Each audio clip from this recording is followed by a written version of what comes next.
What's up guys, Wraec is here with a new video, and today we're going to talk about Zanie. We are on the Pioneer server, so we can already test her, which is pretty cool. I did a ton of testing on her, found a few things out that you might want to know and have a first idea of whether or not this is a hero you might want to have. Is a little bit confusing that she's the last hero to be released this season as far as I know.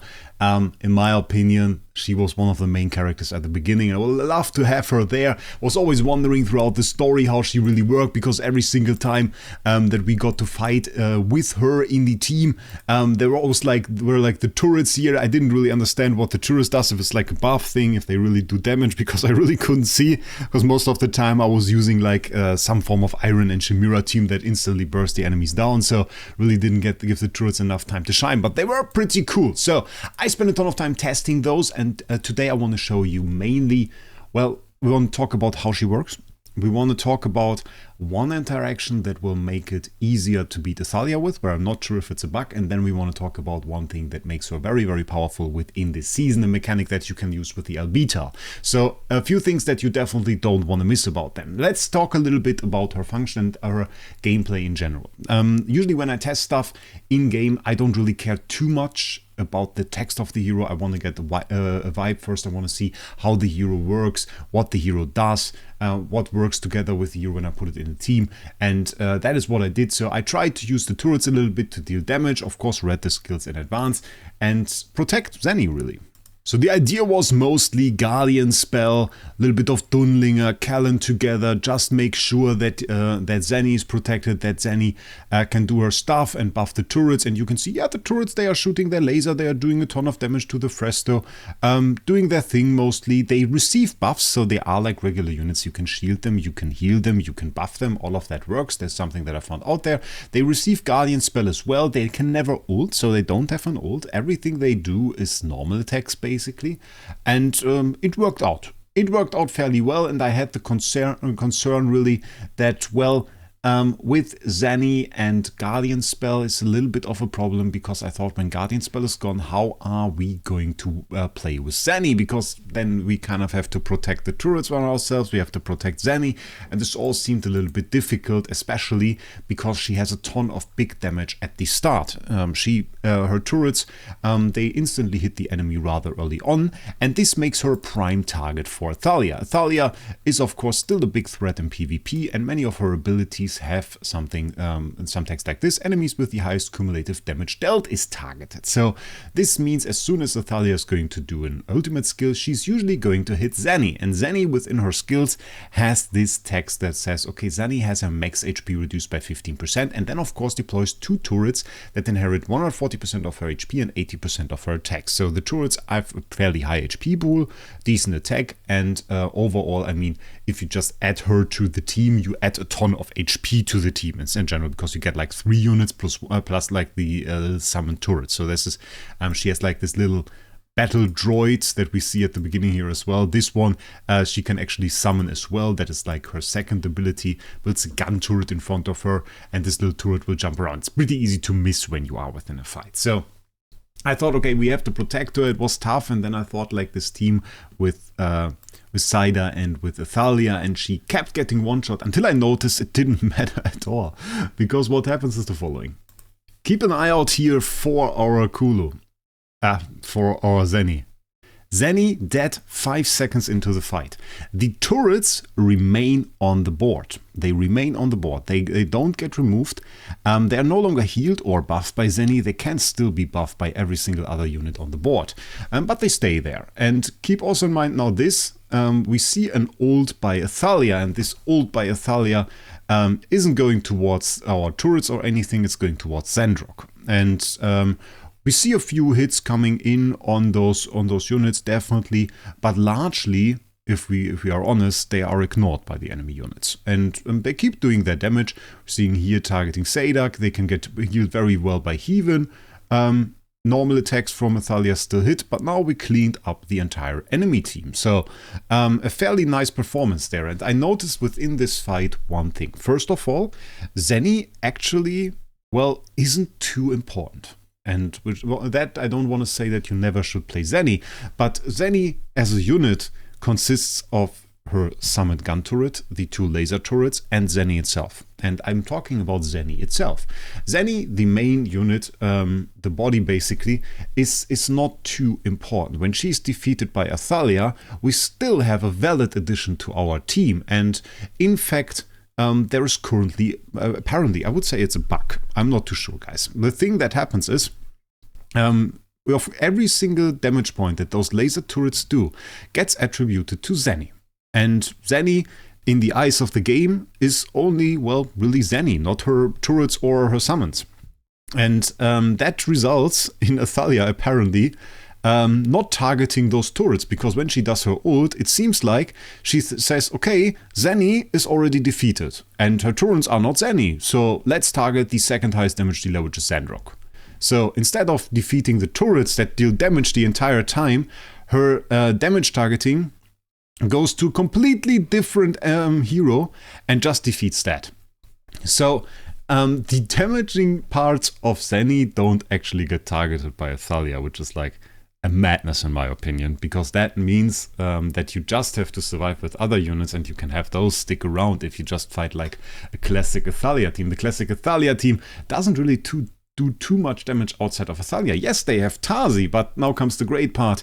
The turrets that we summon here, those turrets are immobile and unaffected, so they can't be CC'd by Tazi, which then results in when Tazi is flying around doing her thing, the turrets will still hit her, and they are actually pretty great against Tazi. So Zeni is a great hero against a regular Athalia unit because it doesn't matter when she's defeated. Zani itself also, she doesn't really do too much. I kind of noticed that. We have some very valid buffs. The active part here, for example, increases attack speed by 15, attack by 20 for herself and her laser turrets. Her own attack doesn't matter, to be honest, for 10 seconds. And during this time, they can deal a little bit of extra damage. So some pretty valid buffs. You can buff them later on with a little bit of ult power. But if this goes away, I mean, you have other options to provide them with buffs. So this isn't too important. This is also a passive that happens at the beginning of the fight. This gun turret is still available for as long as it's on the board and isn't defeated, so this passive becomes like completely useless after the start of the fight. Then we have this one. When a gun turret is destroyed, she moves to repair it, granted a shield that can block damage, and then returns to her position. Can only be triggered once per battle. Horrible, by the way. Horrible. Only once per battle she can like upgrade your turrets. But now is the key part. It happens very rarely that one of your turrets just gets defeated. If your turrets start getting defeated, you lose the fight. Or you have some form of enemy damage dealer like a Chimera, like a Balron or something that deals a ton of AoE damage, hits those turrets and defeats them instantly. In that situation, this is completely useless. So the revivability, as sad as it seems, I never really got to experience as like something good, something worthwhile. Yeah, she sometimes goes around and repairs her turret, but often she is the first to be defeated because she has the lowest HP. Her HP is reduced, the turret's HP is actually way higher than hers.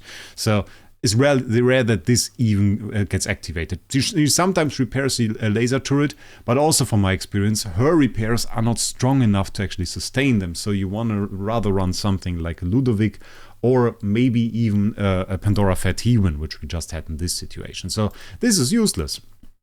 Penetration, cool, you have that anyway. And then every 22 seconds you upgrade one of your turrets. This could be cool for PvE. We are going to talk about a situation where it's nice a little bit later on. You rarely have 22 seconds in a PvP match.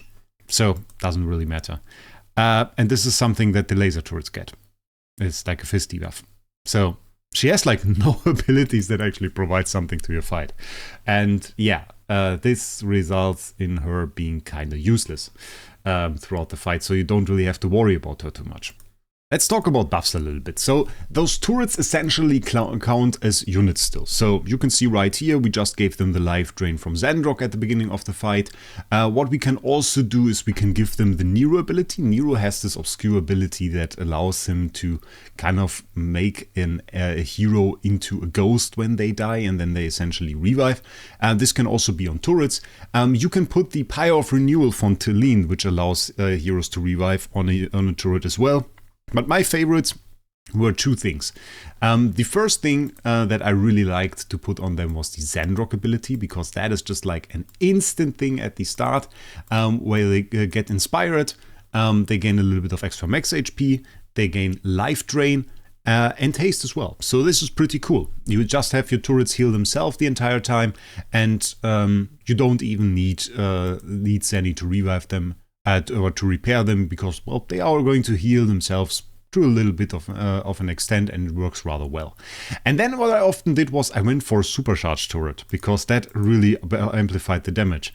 And this is something that you can do. You can use Blood Rage spell. If you have like the frontmost here as a turret, this will actually buff the turret, give them attack speed and life to reduce their energy gain, but it doesn't really matter because, well, you don't gain energy anyway. So it is no problem for you to go ahead and use Blood Rage spell to have yourself a supercharged turret with a ton of extra attack speed and life drain. That is, well, is unaffected, doesn't really matter. And after this ends, you have like 50% increased attack. So you can make yourself like a supercharged turret with that. And this is just like one of the buffs. If you have, for example, the charms that you can for Ludovic, you also can add an extra 40% haste and fist and magic death. And it is really an inviting way to use it, to just like supercharge one turret. You use the turret that is, you link the turrets together, and then you have like one turret that does like the big damage from the ultimate ability, because it says if the two turrets start the battle within 2 tiles of each other, they become linked, combining their energy to fire at the nearest enemy, dealing damage equal to 55% of the laser's turret's total attack every 0.5 seconds. So you can still, above like the turret, get the extra attack speed and everything on there, get the extra attack, and then you have like a supercharged turret, which is like super nice. So this is something that you can still do with that, and this is something that I also preferred. So keeping your eye too much on Zeni, not too great. And like a few buffs that you can do, you can even go for Smoky. I tried that too, that works very well. You can not so much buff them with Fresto, but many healers work. You could in theory Dundinger buff one of them, which I wouldn't really recommend, but it's possible. So a lot of things that you can actually do. Interesting next thing is the last part. When I tried it, she first was like underpowered, as I said. Then I kind of got into her, saw that she works. Have to add to this one. Her turrets will very easily be destroyed by enemies that indiscriminately deal damage without targeting, such as Belren or, for example, the Chimera. They can cut through her turrets quickly. So while Athalia isn't really too much of a threat, Belren and Chimera sure are, and they are in the meta, so they will make it a lot tougher for her to actually stand out. Next thing that we have is actually the Lightbearer skill. And the Lightbearer skill in combination with her is actually a madness. Because what we have, and I can show you that a little bit in PvE here, if we place a team with like 3 Lightbearers, we of course get the Lightbearer skill, and this is a bow, reduces the ultimate damage of the prime carrier by 40%, but every time their summons or they themselves land 4 normal attacks on the enemies, the bow fires an arrow, and this can trigger once per second. So this deals a ton of true damage, knocks the enemy back, immobilizes them, and then you also get like extra attack speed and all of the good stuff here. And well, you have 2 turrets, those apparently sound as summons, and then you have the small mini turret from Zeni that sound as that seem to be summons. And what that results in is basically once she starts hitting the enemy, you see those white numbers pop up all the time, and yeah, she quite literally melts enemies. This looks a lot better than it actually is, because we are at the very beginning here of the infinite stages of the season, so this is very, very easy at the moment. But I just wanted to show you guys how this could look. And you can make this in PvP as well. Of course, not in normal arena, but in Supreme Arena. And here I used Hodgkin because he has summons too, which I thought was kind of funny. Is this super OP? Some people said, oh, this breaks the season for the remainder of the time. I really don't think so. I still think like if you have decent burst, you can get through the turrets. If you have like a Belren, switch teleport, all of that will work. Cryonia will absolutely work and destroy those units.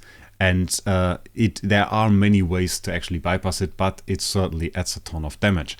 And if we are talking about the Lightbearer faction skill, well, one thing we have to say is throughout the season, Lightbearer was the preferred skill for battle drills, which means all the battle drills teams that were basically designed all used Lightbearer faction skill, which means they all had at least 3 Lightbearer heroes. So an additional Lightbearer hero in this season will also likely take priority within teams, meaning At least if we still have battle drills when she's released, which we probably don't actually, she would be in there. And where I definitely see her as Ravage Realm. She's like a pretty great hero to activate the skill, and activating the skill a lot seems pretty good. So I could see her in Ravage Realm for the Lightbearer team, which means if you want to get top damage there, you sadly will probably want to have her to upgrade her to Supreme Plus, because you get the Fist Death reduction there. Fun fact, by the way, she's a full physical damage dealer. All of her turrets deal physical damage too, so Hodgkin is completely immune to her damage. If you ever search for a counter for her, it's kind of funny, because we were talking about Hodgkin being a great hero in one of my recent videos, and I said he's like the most surprising to me, especially with Pandora, and yeah, he's fully immune to Zeni. So, kind of funny. Not to the Lightbearer action skill, but to Zeni, so kind of cool. The other thing here really is, if you can't really go for Zeni Supreme Plus for Ravage Realm, it's probably okay to go Mythic Plus, but I really see her in the teams there, let's be honest. I mean, she does a ton of damage, she has great synergy with the faction skill this season, she will probably be in there. What we have to say though, next season, I mean, nobody really knows. If the next season includes metas like Belren, Chimera, and like Ryanaya again, she will likely not make too much of a dent in the meta. She will probably not be too much of a PvP hero, I reckon. I don't know if she can make it in PvE. If we get a strong Lightbearer skill again and everything is Lightbearer one more time, then she's probably one of the top units. There are some strong PvP teams with her, but there are weaknesses to her inherently. One of the major weaknesses that you have is like the unit density that you put on your board. And this has actually some ridiculous ends. We can show it against Midnight Whale, because I know he has the map, he has Arena 5 Special. If you're Arena 5 Special attacker, the problem is you only have 6 slots. To use Zeni completely with 2 turrets requires you to have at least 7. So you can decide if you take Sorin here, for example, or if you take a Zeni turret. So either you fight with 4 heroes or with only 1 Zeni turret, which sucks. Horrible, by the way. I complained to the not to the AFK Johnny about it. The H was the other company I regularly complained to. Shout out to the Idle Heroes watchers. That is like a cool thing. So this kind of sucks. The other thing is like hero density. If you place a lot of the heroes that have like duplicates on the board, what can happen to you is this. So this was the fight I already showed in another video, but this is like a perfect example. We have twins, we have Zeni, we have everything on the board, and of course Hodgkin, for every hit he does, recovers energy, instantly regains his ult from doing his ult, can hit the ult into the enemy team a lot, has like a ton of AoE damage. You can do the same with Kulu and everything. And yeah, this results in like super fast regeneration of energy, super big amounts of damage here, and a quick wipeout of your entire team. So even if you could now place a ton of heroes on the board, that comes with some disadvantages, especially against Kulu, but also against something like Hodgkin, or even against Bonnie, really, because, well, the more heroes you have on the board, the more damage you can have ticking. And in general, AoE will just do so much more damage. And yeah, so this is also a disadvantage that you kind of have to keep in mind at that. So that being said, what am I personally going to do? Well, I'm going to go for Supreme Plus on her. I don't really want to P for her on my main. Even if I could, I don't really want to. I don't think she has like a long-term PvP meta in front of her. She's a fun hero. I expect there will be some times where synergies will make her be super strong. I think she will be in the Ravage Realm team. Again, it's the same as I said about Zendrok. Is this like a must-have hero? I don't think she is, but she's cool. So that being kept in mind. Also, I have to say, we're talking about the Pioneer version here. It says it in the top corner there, by the way. We're talking about the Pioneer version. So everything that we see right here is subject to change. It can still be changed. We don't see the live version yet. We have the live version of Zandrok, so we knew what was going to happen. This can still change. This can still get completely different values. I just want to show you some synergies that are in place already. And then anyway, I hope you enjoyed this video. And if you have, I always recommend you to check out Lootbar. Lootbar is our sponsor here and provides you with the cheapest dragon crystals for AFK Journey. They have the best service and in my opinion are really the best way to get your dragon crystals overall. Personally, I always go through the lock-in top-up as this gives you the best prices that you can get on the market. And if you go through the link down in the description, you not only support my channel, but you also get some discount coupons that make those prices even lower. So don't wait, check them out, and thank you to Lootbar for the support of this channel. Please let me know what you think about Zanie in the comments down below, and I wish you a great day and we'll see us in the next one.